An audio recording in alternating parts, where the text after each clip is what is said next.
પ્રકરણ 16 ની અંદર આપણે જોયું હતું કે જંગલો અને વન્યજીવોનું સંરક્ષણ મુદ્દો નંબર 16.2 એની અંદર આપણે જોયું હતું કે ભાઈ અમુક પ્રકારના ઝાડ છે એ જ ઉગાડવામાં આવે છે, પાઇન સાગના ઝાડવા છે, નીલગિરી, કે જેનાથી આર્થિક રીતે વળતર વધુ મળે છે, એટલે જૈવ વિવિધતા છે જંગલોની નાશ પામે છે। તો એનું બીજું પણ કારણ છે કે ઉદ્યોગો જે છે, જંગલની આજુબાજુના ઉદ્યોગો છે, એને જંગલમાંથી કાગળ, ઇમારતી લાકડું છે અને બીજી ઘણી બધી વસ્તુઓ છે જંગલમાંથી મેળવતા હોય છે। તો એને જંગલની પેદાશો ઉપર જ રસ હોય છે, જંગલના વિકાસ ઉપર આ ઉદ્યોગોને કોઈ રસ હોતો નથી। એટલે કે જંગલમાં જો સાગના લાકડા છે એ એક જંગલમાં મળતા બંધ થઈ જાય તો એ બીજા કોઈ વિસ્તારમાંથી એ લાકડાઓ મેળવવાનો પ્રયત્ન કરશે, એટલે એને કોઈ જંગલના વિકાસમાં કોઈ રસ હોતો નથી ઉદ્યોગોને, કારણ કે એ જંગલોની પેદાશો ઉપર જ તે આધારિત હોય છે। તો એ પણ એક મોટું કારણ છે કે જંગલોની વિવિધતા છે ઉદ્યોગોના લીધે અત્યારે નથી થઈ શકતી વિવિધતા, જંગલોમાં વિવિધ જાતિઓના વનસ્પતિ આપણને જોવા મળતા નથી। પછી પ્રકૃતિ અને વન્ય પ્રેમીઓ છે એવું ઈચ્છે છે કે ભાઈ આ બધા પ્રાણીઓનું સંરક્ષણ થાય, એની માટેના અભિયાનો ચલાવવામાં આવે છે, જેમાં વાઘ છે, ચિત્તો, હાથી, ગેંડો એ બધાના સંરક્ષણ માટેના અભયારણ્ય સંરક્ષણ માટેની શરૂઆત છે એ આ બધા પ્રાણીઓ દ્વારા થઈ, કારણ કે આ બધા પ્રાણીઓને સંરક્ષણ નહીં આપવામાં આવે તો એની જાતિઓ છે લુપ્ત થતી જશે। આપણને હવે સિંહ પણ છે એ એટલા બધા જોવા મળતા નથી, કારણ કે એની જાતિઓ છે લુપ્ત થતી જાય છે। એ રીતે વાઘ છે, ચિત્તો છે, ગેંડો છે, પછી ઘર ચકલી પણ આપણને હવે જોવા નથી મળતી, જે સામાન્ય ચકલી છે બરોબર, એની જાતિઓ પણ હવે લુપ્ત થતી જાય છે। તેવા તો ઘણા બધા પક્ષીઓ છે, પ્રાણીઓ છે કે જે લુપ્ત થતા જાય છે। એ શું કામ લુપ્ત થતા જાય છે? કારણ કે એને જે જોઈએ છે વનસ્પતિઓ, એને જે વાતાવરણ જોઈએ છે, જંગલો જોઈએ છે એ આવા રહ્યા નથી। આપણે જંગલો કાપી કાપીને બંધો બનાવી દઈએ છીએ, રસ્તાઓ બનાવી દઈએ છીએ, મોટી મોટી ઇમારતો બનાવી દઈએ છીએ, જેના લીધે જંગલો ઉપર વસતા પ્રાણીઓ અને પક્ષીઓ પર આની અસર પડે છે। થારના રણની સીમા બરોબર, થારનો રણ વિસ્તાર છે એની અંદર પશ્ચિમ રાજસ્થાનની અંદર બિશ્નોઈ નામની પ્રજા છે રહે છે। આ બિશ્નોઈ નામની પ્રજાએ એના વન સંરક્ષણ અને એના જંગલોના સંરક્ષણ માટે એની ધાર્મિક માન્યતાઓ સાથે આને જોડી દીધું। વન્યજીવોનું સંરક્ષણ અને વન સંરક્ષણ એની ધાર્મિક માન્યતાઓ, દાખલા તરીકે આપણે પણ ઘણી બધી એવી માન્યતાઓ માનીએ છીએ કે ભાઈ સાંજે આપણે લીલા ઝાડને ન અડીએ, પાપ લાગે છે, આવું બધું આપણને વડીલો દ્વારા કહેવામાં, પણ એમાં કોઈ પાપ લાગે છે એને ધર્મ સાથે જોડી દીધું, એટલે આપણે લીલા ઝાડ પાનને રાત્રે અડતા નથી, પણ એની ધાર્મિક માન્યતા સાથે જોડી દેવામાં આવી છે। હકીકતમાં લીલા ઝાડ છે એ રાત્રે કાર્બન ડાયોક્સાઇડ વાયુ છે બહાર કાઢે છે, ઓક્સિજન વાયુ લે છે, એટલે રાત્રે લીલા ઝાડ પાન કે ઝાડવા નીચે સૂવું એ આપણી સ્વાસ્થ્ય માટે હાનિકારક છે, પણ એને ધાર્મિક માન્યતાઓ સાથે જોડી દીધું તો જ લોકો માનવાના છે। જોઈને આપણે એમ કહીએ કે ભાઈ કાર્બન ડાયોક્સાઇડ વાયુ બહાર કાઢશે ઝાડ, તમે ન સૂતા, તો એવું કોઈ માનતું નથી બરાબર, કારણ કે મોટા ભાગના લોકોને એ પણ ખબર નથી કે વનસ્પતિ એ સજીવ છે, એ શ્વાસોશ્વાસની ક્રિયા કરે છે। તો જ્યારે લોકો છે માને નહીં તો એને ધર્મ સાથે જોડી દેવામાં આવે, એટલે ધર્મ સાથે જોડી દેવામાં આવે કે એની પાછળ વિજ્ઞાન રહેલું છે બરાબર, વિજ્ઞાન છે એને તમે સાદી રીતે કહેવા જાઓ તો કોઈ ન માને, પણ એને ધાર્મિક માન્યતાઓ સાથે જોડી દો તો લોકો માનતા થાય છે। એટલે બિશ્નોઈ પ્રજાએ પણ આવું જ કર્યું કે વન્યજીવોને વન સંરક્ષણ માટે એને ધાર્મિક માન્યતાઓ સાથે સાંકળી દીધું, એટલે વન્યજીવોનું એ રક્ષણ એનાથી કરી શક્યા। એને વનસ્પતિ અને પ્રાણીઓનું સંરક્ષણ કર્યું। વનસ્પતિનું ફ્લોરા વૈજ્ઞાનિક નામ છે અને પ્રાણીઓનું ફૌના વૈજ્ઞાનિક નામ છે।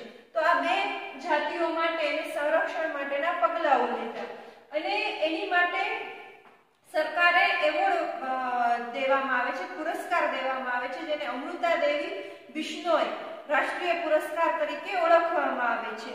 અને આ જે પ્રજા છે એ 1731માં રાજસ્થાનની બાજુમાં જોધપુર છે એની પાસે ખેજરાની નામનું ગામ હતું, જેમાં ખેજરીના વૃક્ષો બરોબર છે, આ ખેજરીના વૃક્ષોના સંરક્ષણ માટે 363 લોકોએ બલિદાન આપ્યું। કે ભાઈ ખેજવીના વૃક્ષો છે રહેવા જોઈએ, એનું સંરક્ષણ કર્યું એ લોકોએ.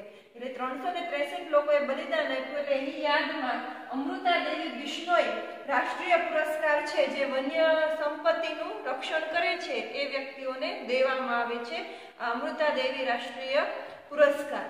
તો આ બિશ્નોઈ પ્રજા છે એને વન્યજીવો અને વન્ય સંરક્ષણ માટે ઘણો મોટો ફાળો આપ્યો છે. હિમાલયના રાષ્ટ્રીય ઉદ્યાનની અંદર અલ્પાઇનના જંગલો જોવા મળે છે. આ અલ્પાઇનના જંગલોમાં તેની આજુબાજુ રહેતી જાતિ છે ભરવાડો, એ ગ્રીષ્મ ઋતુની અંદર પોતાના પશુઓને લઈ અને ઘાસ ચરાવવા માટે જાય છે.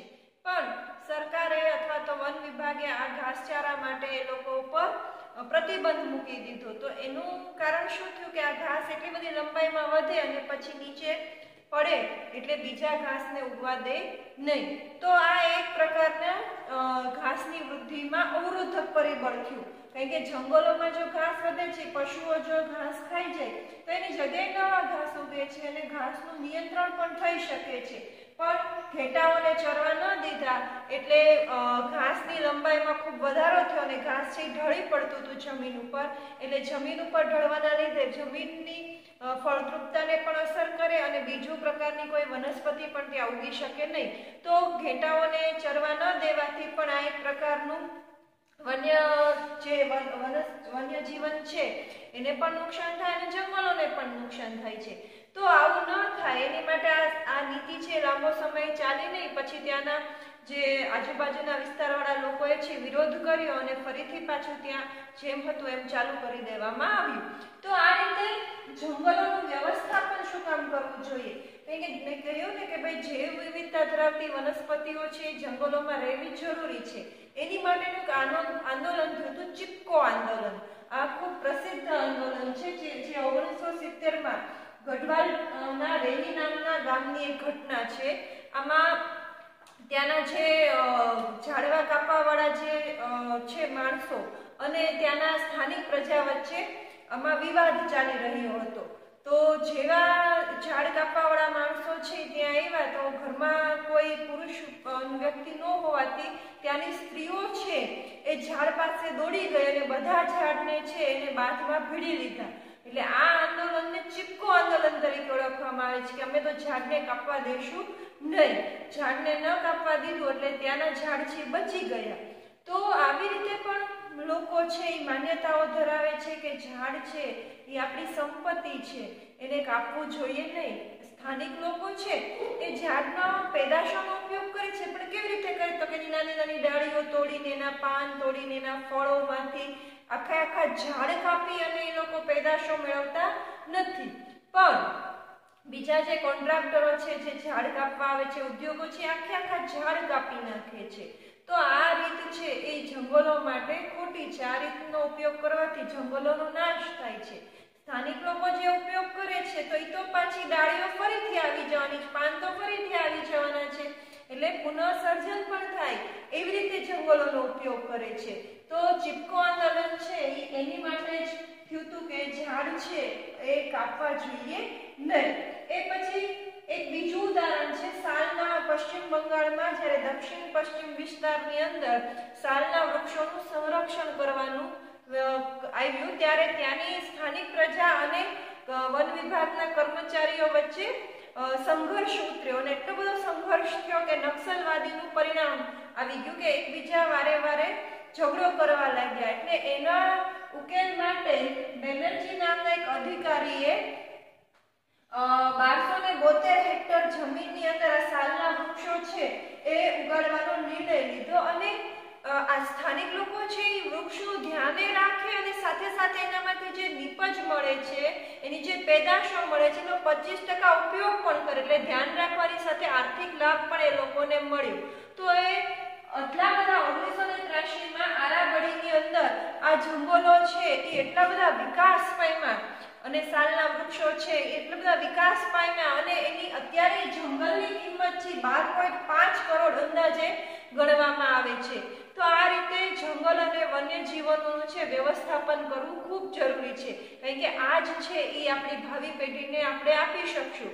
કારણ કે જો જંગલો અને વન્યજીવો નહીં હોય પૃથ્વી ઉપર તો જૈવ વિવિધતા છે નાશ પામશે, અને જૈવ વિવિધતા નાશ પામશે તો પૃથ્વી ઉપર છે એ ગ્લોબલ વોર્મિંગની ઘટના છે આપણને વારંવાર જોવા મળશે, કારણ કે અમુક સંતતિ છે એ નાશ પામે છે, અમુક સંતતિ વધી જાય છે તો અવ્યવસ્થા ઊભી થશે પૃથ્વી ઉપર. તો આવું ન થાય તો જંગલો અને વન્યજીવોનું સંરક્ષણ કરવું જરૂરી છે. રાષ્ટ્રીય ઉદ્યાન એટલે શું કે જેમાં જવા માટે આપણે સરકારની પરમિશન લેવી પડે. સરકાર છે એ પોતે એમાં પ્રતિબંધ પણ લગાવી શકે છે. કોઈ સામાન્ય નાગરિક છે એને જવું હોય તો સરકારી મંજૂરી વગર રાષ્ટ્રીય ઉદ્યાનમાં જઈ શકે નહીં. જ્યારે અભયારણ્ય છે એની અંદર આપણે માનવોનો હસ્તક્ષેપ હોય છે, અભયારણ્યમાં માનવો જઈ શકે છે પણ રાષ્ટ્રીય ઉદ્યાનમાં માનવોનો હસ્તક્ષેપ હોતો નથી. આવા કેટલાક રાષ્ટ્રીય ઉદ્યાન અને અભયારણ્ય વિશે તમે સમાજ વિદ્યામાં પણ શીખી ગયા છો. ગીરનું જંગલ છે રાષ્ટ્રીય ઉદ્યાન છે, જ્યારે અહીંયા અમદાવાદથી વેળાવદર રોડ ઉપર વેળાવદર આગળ આવેલું કાળિયારનું અભયારણ્ય છે કે જેની અંદર આપણે જઈ શકીએ છીએ.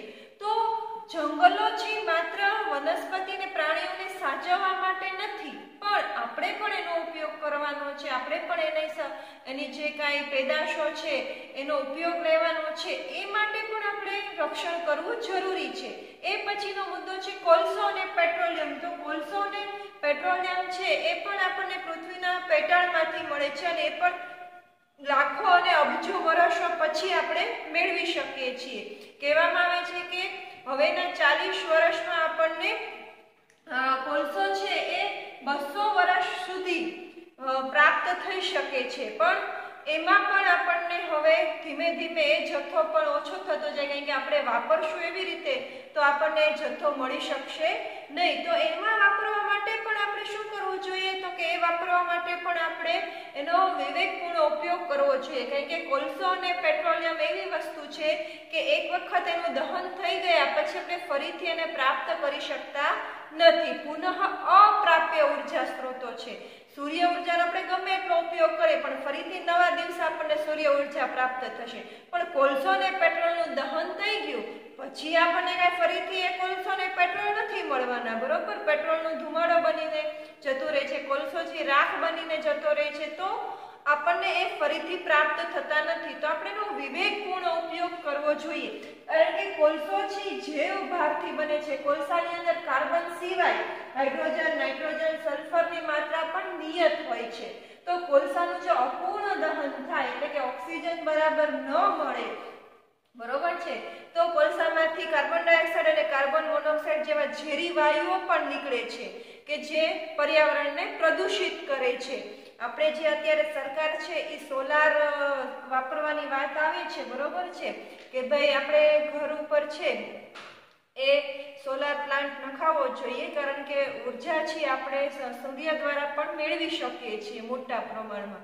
તો એ ઉર્જા જો દરેક વ્યક્તિ ધીરે ધીરે મેળવે અને પછી જમા કરે તો એટલા કોલસાનું દહન ઓછું થાય, કારણ કે આપણે વિદ્યુત મેળવવા માટે કોલસાનું દહન કરીએ છીએ. કોલસાનું દહન કરીએ એટલે એમાંથી ઉત્પન્ન થતા ધુમાડામાં કાર્બન ડાયોક્સાઇડ વાયુનું પ્રમાણ વધારે હોય છે. આ કાર્બન ડાયોક્સાઇડ વાયુ જો વધી જાય તો એ પૃથ્વી ઉપરનું તાપમાન વધારે છે. આમ તો કાર્બન ડાયોક્સાઇડ છે એને ગ્રીન હાઉસ વાયુ કહેવાય છે, કારણ કે વનસ્પતિના વૃદ્ધિ અને વિકાસ માટે કાર્બન ડાયોક્સાઇડ વાયુ જરૂરી છે. જો કાર્બન ડાયોક્સાઇડ વાયુ ન હોય તો વનસ્પતિની વૃદ્ધિ અને વિકાસ થઈ શકે નહીં, એટલે એને ગ્રીન હાઉસ વાયુ તરીકે ઓળખવામાં આવે છે.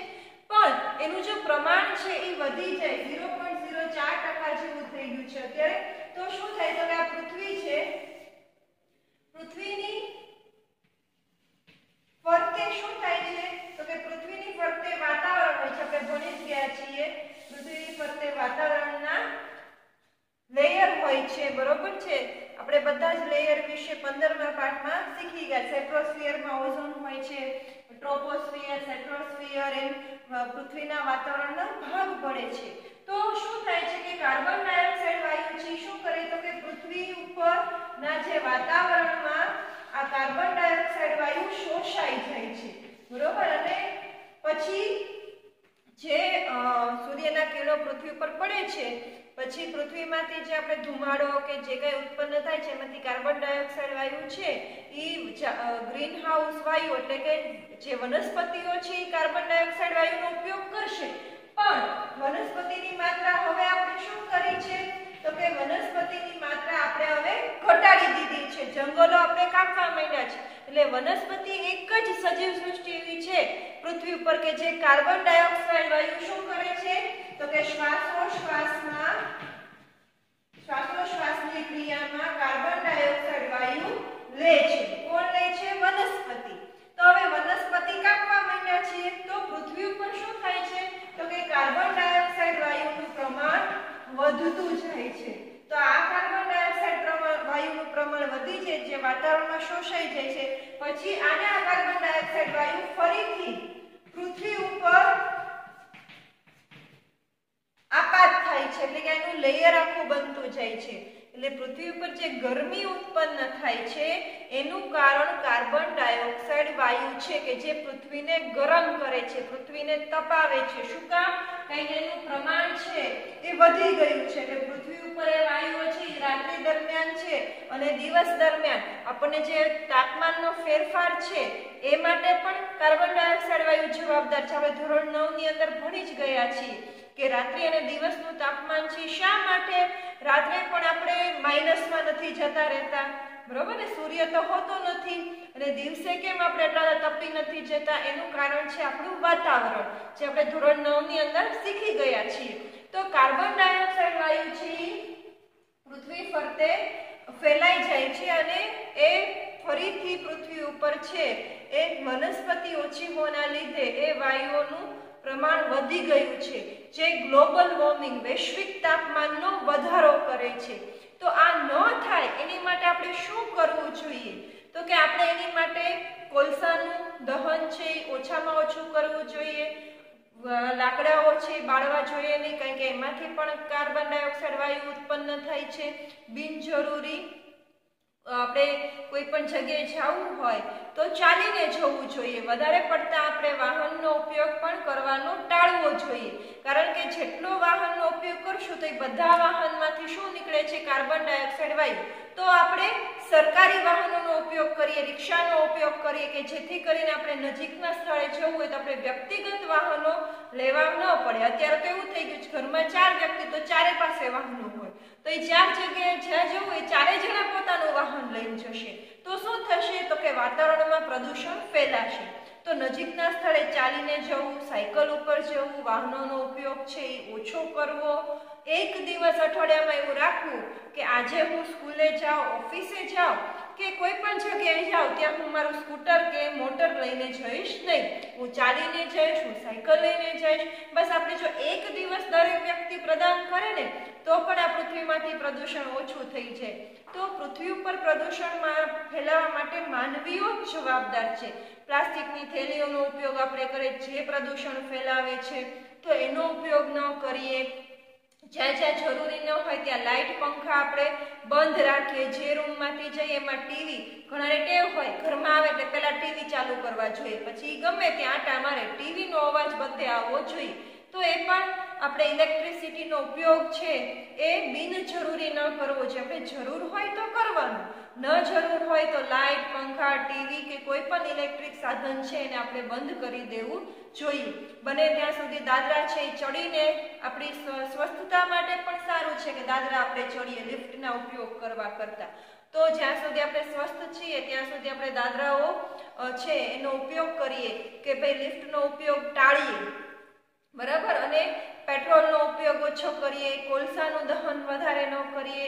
તો આ રીતે પણ આપણે પર્યાવરણનું સંરક્ષણ કરી શકીએ છીએ કે ભાઈ આ વસ્તુનો ઉપયોગ અમે ઓછો કરશું, બરાબર. પછી શિયાળાની સિઝન આવે છે તો આપણે ઘરમાં હીટર છે, સગડી છે બધું ચાલુ કરી દઈએ, એની કરતાં આપણે 2 સ્વેટર વધારે પહેરી લઈએ, સહન કરી શકીએ. આપણે કાંઈ -ડિગ્રીમાં તો નથી જતું રહેતું તાપમાન કે આપણે તરત જ તે ઉપયોગ કરવા માંડીએ. ગરમીની સિઝન હોય તો એસીનો ઉપયોગ આપણે વધારે પડતો કરવા માંડીએ.